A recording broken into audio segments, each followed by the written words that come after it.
कक्षा 8 प्रश्नावली 5.1।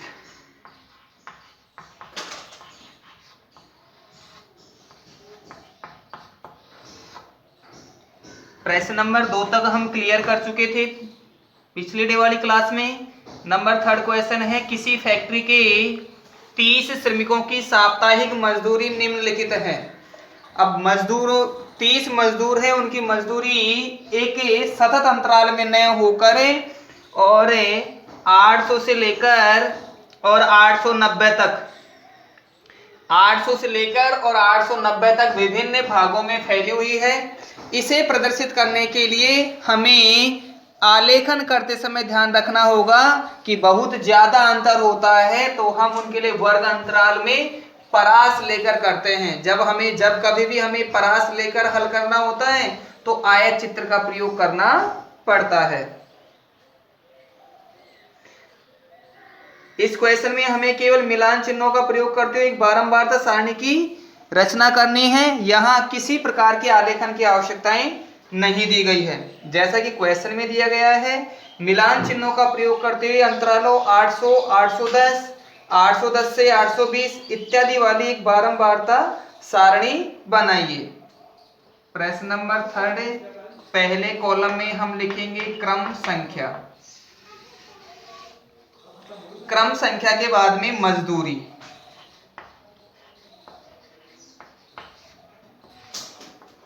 मजदूरी के बाद में अगले कॉलम में हम बारंबारता लिखते हैं। बारंबारता या फिर मिलान चिन्ह। पहले हम लिख दे जैसे मिलान चिन्ह। मिलान चिन्ह को टैली चिन्ह भी कहा जाता है, जो खड़ी लाइनों से दर्शाए जाते हैं। और अंतिम कॉलम में हम लिखते हैं इनकी बारंबारता। बारंबारता अर्थात ये कितनी बार इसकी पुनरावृत्ति हुई है। क्रम संख्या 1, जैसा हमें क्वेश्चन में दिया गया है, परास लेनी है 800 से 810।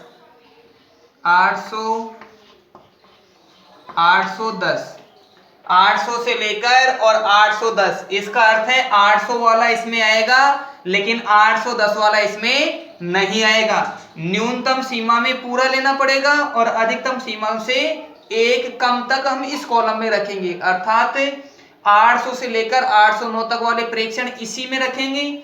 810 से नंबर 2, 810 से और 820, क्योंकि 810 इसमें भी है और 810 यहां भी है। इसी कारण इन्हें निम्न सीमा में तो पूरा लिया जाता है और ऊपरी सीमा में से एक कम करके प्रयोग में करते हैं।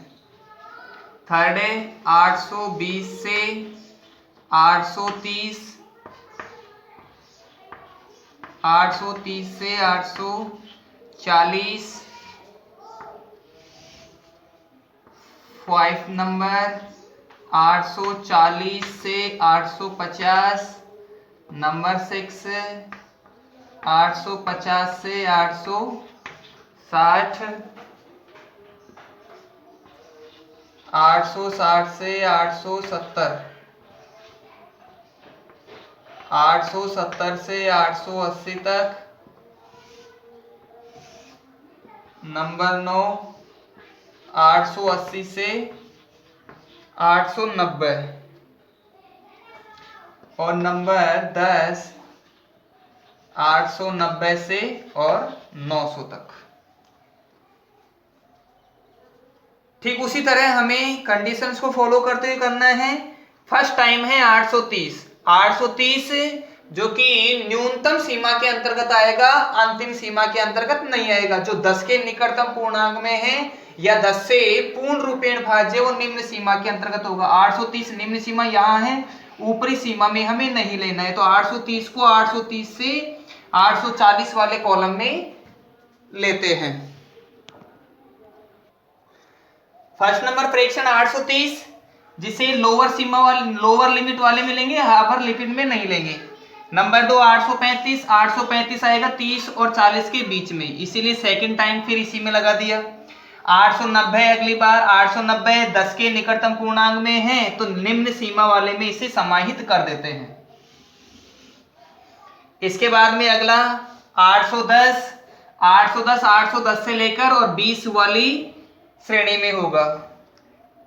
835 30 और 40 वाली सीमा में, 836 भी 30 और 40 वाली श्रेणी में, 869 है अगला, 869 60 और 70 के बीच वाली में, 869 के बाद में 845 जो कि 40 और 50 के बीच वाले में, 898 890 से लेकर और 900 वाले में, 890 ये भी 890 से 900 वाले में होगा, 820 से और 30 वाली श्रेणी में, 860 60 से 70 वाली श्रेणी में, 832 30 से 40 वाली में, 4 पहले से हो चुके हैं, 5वें को हम तिरछी लाइन से मिला देते हैं। 832 के बाद में 833, इसी में एक और अगला, 833 के बाद में 855 50 और 60 के बीच में, 845 40 और 50 के बीच में, 804 800 से लेकर 810 वाली श्रेणी में, 808 भी इसी श्रेणी में, 812 इससे अगले वाली पंक्ति में, 840 40 से 50 वाली श्रेणी में, लोअर लिमिट का ध्यान करना है अगर 10 के गुणक में है तो, 840 के बाद में 885 जो कि 880 से 90 वाली श्रेणी में, 835 30 से 40 वाली श्रेणी में, 835 फिर से इसी श्रेणी में, 835 के बाद में 836 फिर से इसी श्रेणी में, 836 के बाद में 878 जो कि 70 से और 80 वाली श्रेणी में, 840 40 से 50 वाली श्रेणी में होगा, 868 60 से और 70 वाली श्रेणी में, 868 के बाद में 890 अंतिम कॉलम में, 890 के बाद में 806 फर्स्ट वाले में, और 840 40 से 50 वाले में, 4 पहले से मौजूद हैं और ये 5वां हम तिरछी रेखा से प्रदर्शित करते हैं।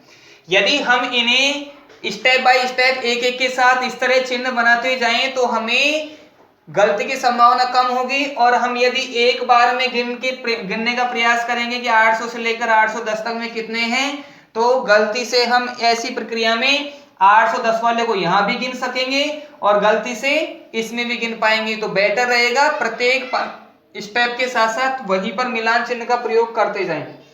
800 से 810 वाली श्रेणी में टोटल 3, नेक्स्ट में टोटल 2, अगले वाले में 1, इससे अगले वाले में 5 और 4 9, इससे अगले वाले में 5 1 3 1 1 और 4, टोटल गिन लेते हैं। 3 और 2 5 और 1 6 और 9 15 और 5 20, 1 21 और 3 24 और 2 26 और 4 30, टोटल प्रेक्षण हो गए 30, और क्वेश्चन में भी फैक्ट्री के 30 श्रमिकों के बारे में ही बताया गया है।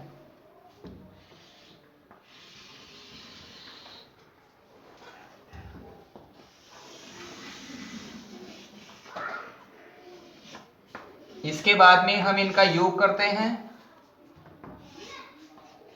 योग, और योग के लिए यहां समेशन का चिन्ह लगाते हैं, समेशन, और ये F बराबर टोटल प्राप्त हुआ है 30। बारंबार तो अंग्रेजी में फ्रीक्वेंसी कहा जाता है, इसलिए इसे F से दर्शाते हैं।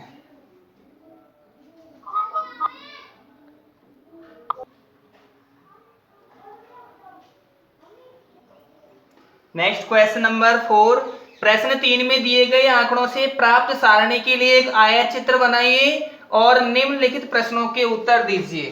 प्रश्न 3 के आंकड़ों से हमें आयत चित्र बनाना है। आयत चित्र बनाने के लिए पहले हम ग्राफ पेपर पर x और y दो अक्ष निरूपित करते हैं। ऊर्ध्वाधर रूप से जो अक्ष बनाई जाती है y, और हॉरिजेंटली अर्थात समानांतर जो बनेगी वो होगी x, और यहां इसका मूल बिंदु होगा जहां पर दोनों अक्ष एक दूसरे के साथ मिलती है। पैमाना सबसे बड़ी मजदूरों की सबसे ज्यादा संख्या 10 से छोटी है, तो पैमाना हम ले सकते हैं माना पैमाना। 1 सेंटीमीटर बराबर 1 इकाई, पर इकाई के रूप में यहाँ मजदूर है, तो 1 सेंटीमीटर बराबर 1 मजदूर, अर्थात एक मजदूर को हम एक चौखाने की सहायता से दर्शा सकेंगे।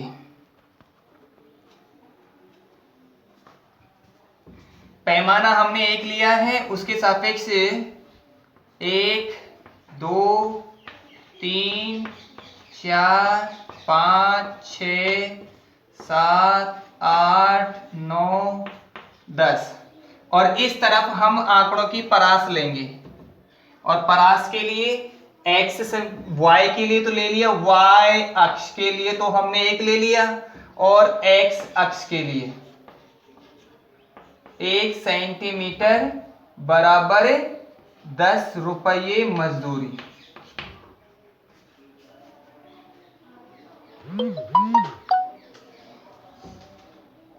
अब क्योंकि यहाँ आंकड़ों में हम 800 से 0 से लेकर और 800 के बीच की संख्याओं का प्रयोग नहीं कर रहे हैं, इसलिए इसे यहां से थोड़ा जेड या जिगजैग बना देते हैं। जिगजैग ये दर्शाता है कि आंकड़ा यहाँ पर यहाँ से पहले सतत नहीं था, लेकिन अब सतत है। हमने यहां ले लिया 800,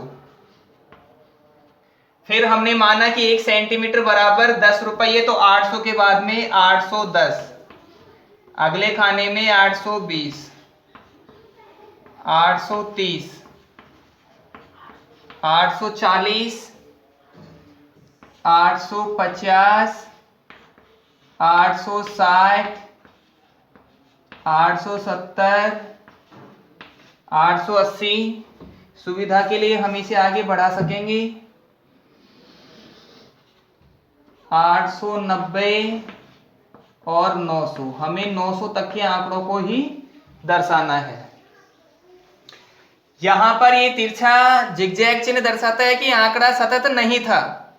हमने 800 से प्रारंभ किया है, 0 से और 800 के बीच की संख्या कहीं पर विलुप्त है। पहले हमारा था 800 से लेकर और 810 तक में, 800 से और 810 तक में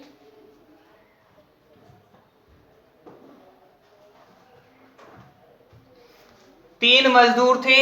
800 से लेकर 810 तक के 3 मजदूरों को हम इस तरह से दर्शाएंगे, 800 वाली पंक्ति से, और इसे 3 नंबर वाली पंक्ति के साथ जहां पर ये मिलता है उस स्थिति में पहुंचाएंगे, और यहां से भी इसे इसी की डायरेक्शन में आगे बढ़ाते हैं, और यहां लिख देंगे हम 3 मजदूर। 810 से और 820 तक वाले में 2 मजदूर थे। 2 मजदूरों की संख्या को हम इस तरह दर्शाएंगे, और उसके ऊपर मजदूर की संख्या लिखते हैं। अगले वाले कॉलम में मजदूर की संख्या केवल 1 थी। इस 1 मजदूर की संख्या को हम 1 के सापेक्ष दर्शाते हैं। अगले वाले कॉलम 830 से लेकर 840 तक वाले में मजदूरों की संख्या 9 थी, जो इसके सापेक्ष इस दिशा में पहुंच जाएगी।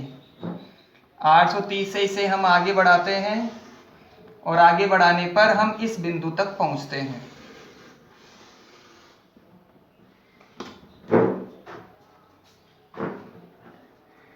बोर्ड पर उचित पैमाना नहीं होने के कारण थोड़ा टेढ़ा मेढ़ा संभव है। 840 से और 850 के बीच में 5 मजदूर, 5 मजदूरों को हम इस दिशा में और यहां से इसकी सिध में पहुंचा देंगे। यहां लिखेंगे 5, और यहां मजदूरों की संख्या 9, इधर मजदूरों की संख्या 1। अगले वाले कॉलम में 850 से 60 तक केवल 1 मजदूर है। 850 से और 860 तक केवल 1 मजदूर। 860 से 870 तक के लिए 3 मजदूर। 860 से और 70, तो 3 को हम इस डायरेक्शन में और लगभग यहां लेंगे, और इनकी मजदूर की संख्या को दर्शाएंगे 3 से। अगले दोनों कॉलम में मजदूरों की संख्या केवल 1-1 है। दोनों को हमने 1-1 से दर्शाया। और अंतिम कॉलम 890 से 900 वाले के लिए मजदूरों की संख्या है 4। 4 के सापेक्ष उसे स्थापित करेंगे।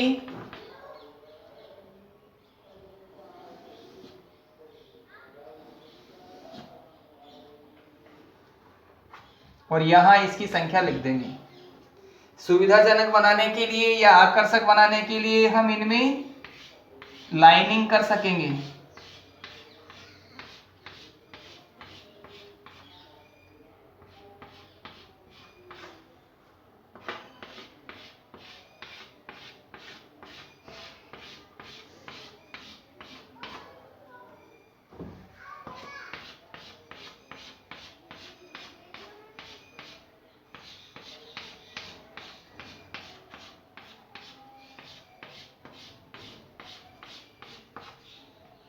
आलेख को देखकर कुछ क्वेश्चनों के आंसर देने हैं। किस समूह में श्रमिकों की संख्या सबसे अधिक है? सबसे बड़ा जो समूह होगा वही उस श्रमिकों की सबसे अधिक संख्या वाला होगा। सबसे बड़ा समूह हमें ये वाला दिखाई दे रहा है जो कि 830 से लेकर 840 तक है। तो पहले क्वेश्चन के आंसर में लिख देंगे फोर्थ में समूह 830 से के लिए यहां डैश लगाना है 830 से 840 में। अगला है कितने श्रमिक 850 या उससे अधिक अर्जित करते हैं। दूसरा क्वेश्चन है कितने श्रमिक 850 या उससे ज्यादा। 850 वाला कॉलम ये हो गया। अब इससे या तो 850 प्राप्त करेंगे या उससे ज्यादा प्राप्त करने वाले सभी उधर वाले होंगे। 1 और 3 4, 5 6 और 4 10। तो हम कह सकते हैं 10 श्रमिक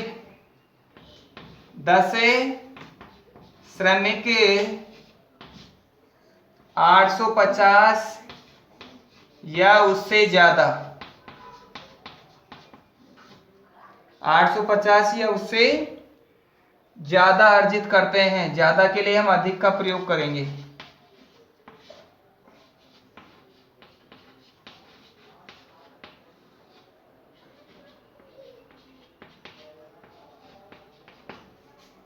नंबर थर्ड वाला है कितने श्रमिक 850 से कम अर्जित करते हैं।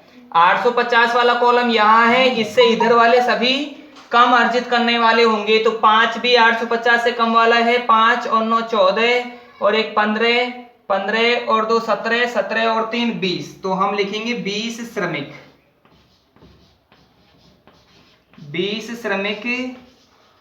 850 से कम अर्जित करते हैं।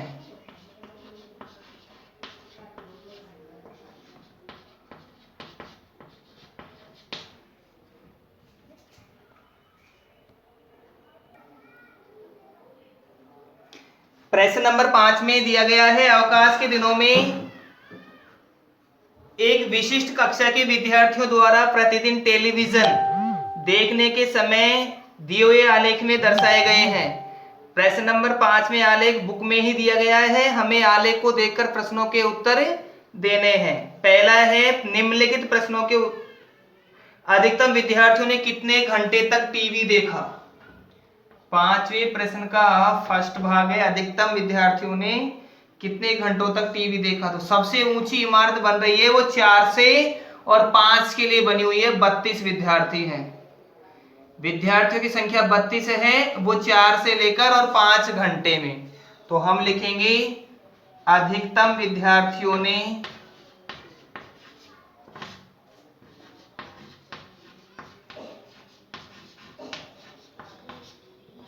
अधिकतम विद्यार्थियों ने 4 से 5 घंटे टीवी देखा।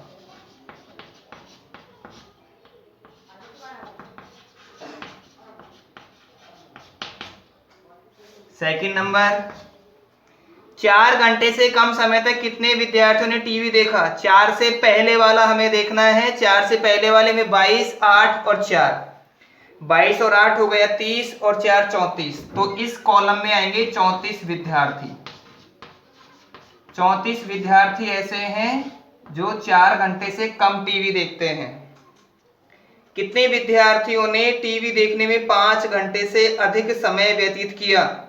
5 के बाद वाली इमारतों में एक में 8 और एक में 6। तो टोटल 14 होंगे। 14 विद्यार्थियों ने